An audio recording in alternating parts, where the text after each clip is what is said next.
Hey guys, I'm Doc Lizzie. I am a pelvic floor physical therapist specializing in women's health and fitness from all stages of trying to conceive, pregnancy, postpartum, birth, and even all those years in between.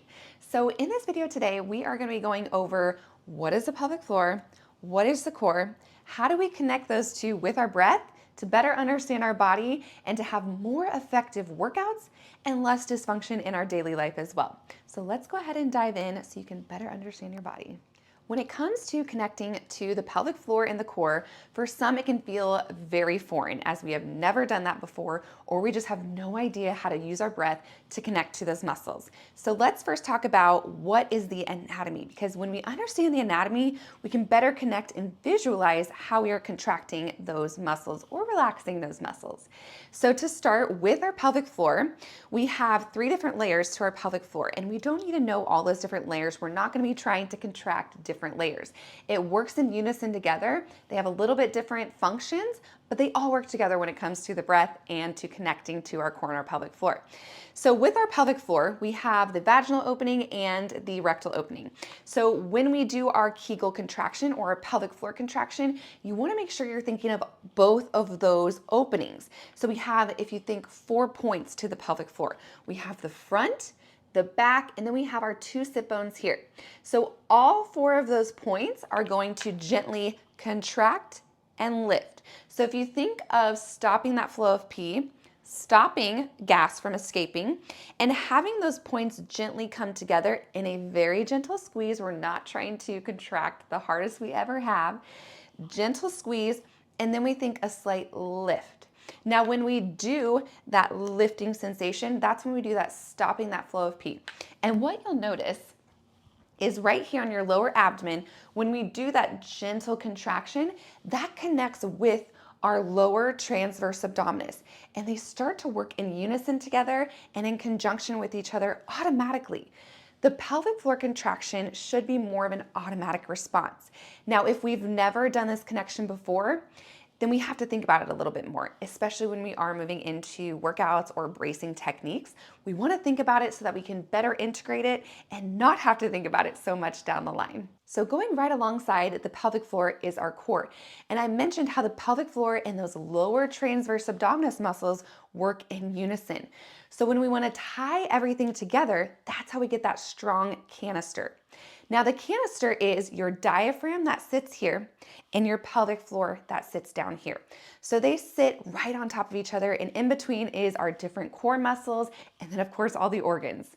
So when we do a breath, the diaphragm and the pelvic floor are going to work in unison with each other like a piston. When we go to brace our core, this is where that canister comes into place so that we can feel strong through our core to be able to use more of our lever arms better and more effectively. Now, if we're not bracing properly with the diaphragm, the core, and the pelvic floor, this is where we get a break in that canister. So oftentimes we see that as over tucking, or we see it as scissoring here. And this is a break in the canister, so we are not getting a good contraction, which leads to weaker core muscles, a weaker pelvic floor, or maybe a pelvic floor that is working too hard to overcompensate for what the core should be doing.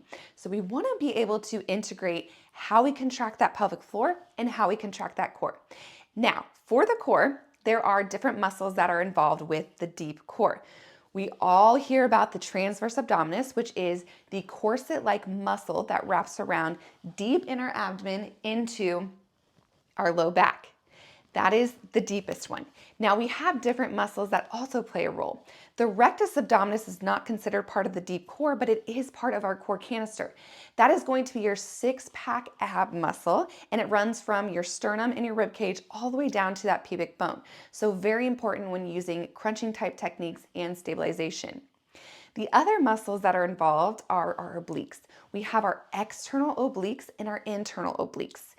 Now these are going to work for more of those twisting type of motions, but they also help to brace when we are doing different kind of exercises or lifting techniques. Lastly, we have the multifidus, which is our back muscle, And these are smaller muscles that just help with stabilization. These are going to help brace when we are doing that canister type approach and that wrapping of the deep core to help stabilize our spine, which is part of our deep core canister. Now, when it comes to contracting and relaxing the pelvic floor, we want to be able to utilize our breath because that is how we can get those muscles to work optimally. So like I mentioned, our diaphragm sits up here and our pelvic floor sits here.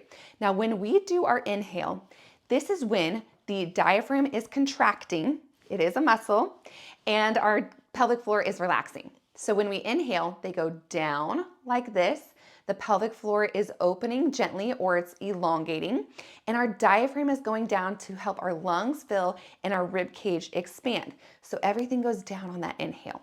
Now, when we exhale, and more purposefully, like we are with a bracing technique or exercise, we think exhale, our pelvic floor is going to gently engage, our core will gently wrap, and our diaphragm is going to relax and recoil upward.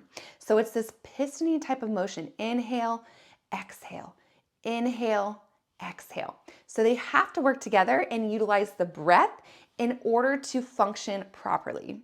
So if we are breath holding and we're trying to engage our pelvic floor, it's really just this moving here and our diaphragm is not moving. So that is going to affect everything up the chain. So our core won't be able to engage quite as properly. And then our diaphragm is just gonna feel stuck too. So we can't get that full expansion.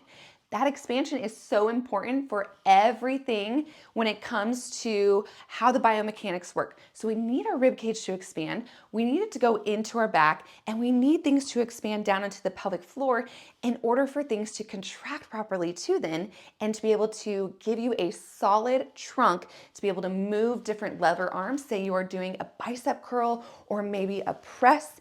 We need this canister to feel strong so we can utilize our other extremity muscles a lot more efficiently. So let's go through how to do this breath together, and we're gonna start in a standing position.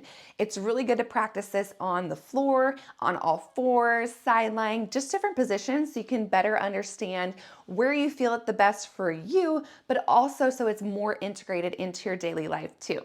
So when it comes to the breath, I talked about our inhale and our exhale. So let's do that together. When we do our inhale, what I want you to think about is a 360-degree breath. So have that breath go into a C into your hand around your rib cage. So we're thinking like a balloon is expanding 360 degrees and gently down into our pelvic floor. As we exhale, that's when we're going to engage the front and back side of the pelvic floor, gently wrap our core, and then lastly, our rib cage will come down. So let's just start with the inhale to get that down together. So when we do our inhale, place your hands on your rib cage like a C. We're gonna do an inhale. Feel that breath expand into our belly, into our pelvic floor, into the ribs, and just let it go without engaging.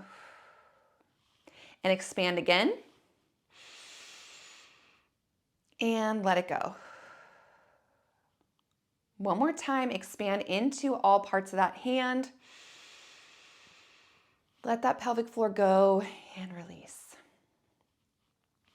Okay, let's add in the pelvic floor contraction and the core contraction.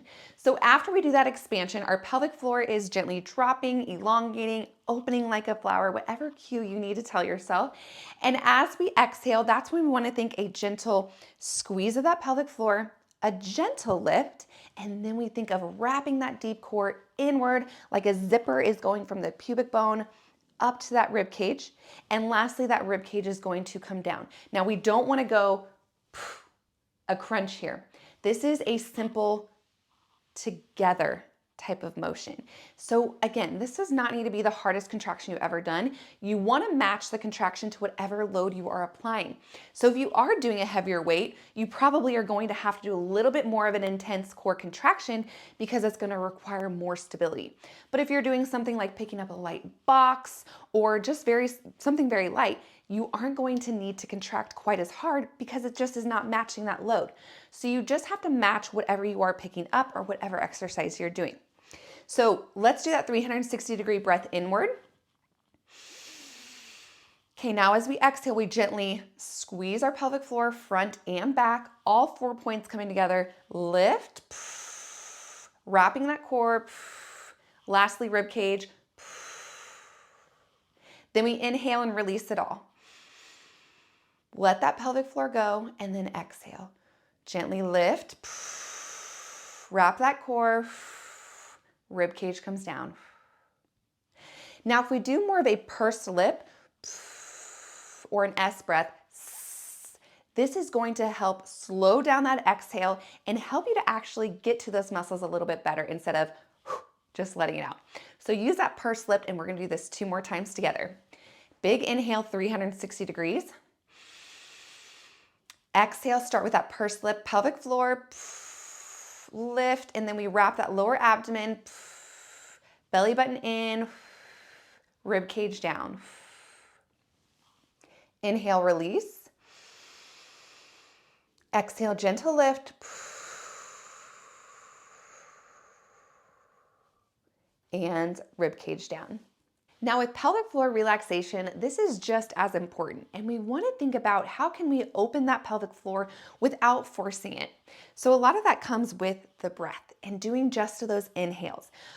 But a good way to assess if you can get that pelvic floor relaxation is actually doing a pelvic floor contraction.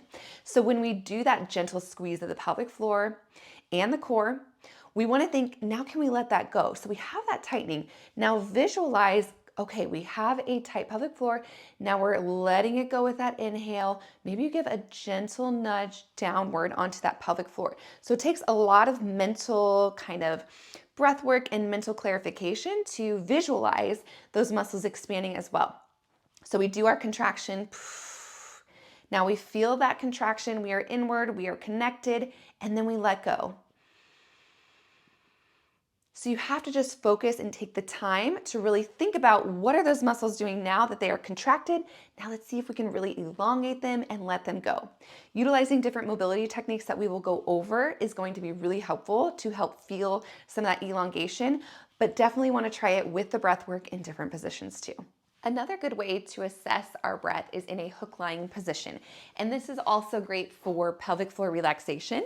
So if we go onto the floor, and we do our connection here, I want you to, again, think about that 360-degree breath, and we're gonna see our belly rise just a little bit, but we go into our back as well, into the floor. And then as we exhale, we still do that gentle grab and then a wrap here. So let's do this together for a couple of breaths. Give me a deep inhale, 360 degrees around into that rib cage and down into that pelvic floor. Then we exhale, gently grab that pelvic floor, zipping it up to the rib cage. Inhale, release, let that pelvic floor go. And then we exhale, pursed lip.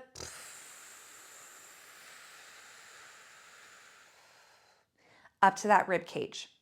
So if you are experiencing issues like incontinence or prolapse, pelvic floor heaviness, pelvic pain, low back pain, all of those things, these are things that we go over within the Mind Body Core program, and we go into depth. So you have all the tools you need to help heal your body for good, but also become stronger and more confident in yourself. So that was a quick dive into what the core is, what the pelvic floor is, and how we can connect with our breath. I hope it was helpful. I hope it was insightful. But remember, this is just the beginning. This is the foundation. And if you need step-by-step guidance, I am here for you in Mind Body Core. We go through so many different educational videos so that you can find what best fits for you, and you can have that light bulb moment to help connect to your body and heal it and become stronger. Make sure you hit that like button and subscribe to my channel, because we will be going through so many different educational videos through all stages of womanhood, and I can't wait to see you for the next one.